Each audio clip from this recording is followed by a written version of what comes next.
বৃহস্পতিবার রাতে এভাবেই বিচারের নামে শারীরিক নির্যাতনের সময় পরিবারের কাছে ফোনে বাঁচার আকুতি জানান 2 সন্তানের জননী জাকিয়া।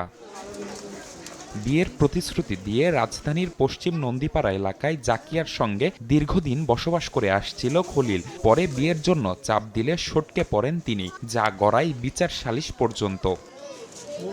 ঘটনার মীমাংসা করতে বিচার ডাকেন এলাকার প্রভাবশালী ও স্থানীয় বিএনপি নেতা ওয়াহিদ। পরিবারের অভিযোগ, বিবস্ত্র করে তাকে সেখানেই শারীরিক নির্যাতন করা হয়। পরে বিষয়টি ধামাচাপা দিতে পরিবারটিকে টাকাও দেন তিনি।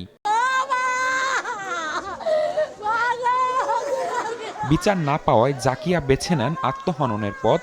দাবি পরিবারের, তার লাশ নিয়ে বিচারের দাবিতে ওয়াহিদুলের বাসার সামনে বিক্ষোভ করেন এলাকাবাসী। আত্মহত্যার এই ঘটনায় ওয়াহিদ ও খলিলের কঠোর শাস্তির দাবি জানান তারা। তোদের বিচার হলে আমি তোদের 50,000 টাকা দিব, তোরা কোনো কথা বলবি না এটার মধ্যে। আর যদি কথা কস তাহলে গজারি বাইর করে লাইছে, এই যে গজারি দেখছস, গজারি চালান দিব তোদের। খলিল আর খলিল ওই ছিল ওই যে কথা হয় বইলে গেছে, এই দুজনের কথাই মাইয়া মরার কালে বইলে গেছে। আমার এইটা সূক্ষ্ম বিচার চাই।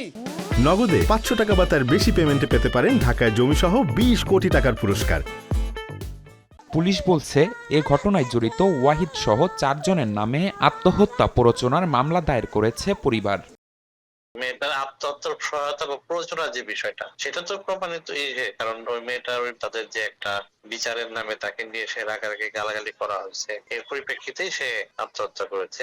আমরা মামলা নিয়েছি, আসামি গ্রেপ্তারের চেষ্টা চলছে। জাকিয়া আত্মহত্যা করার পর থেকে অভিযুক্তরা পলাতক, তাদের ধরতে কাজ করছে পুলিশ। নিবিড় সাহা, সময় সংবাদ, ঢাকা।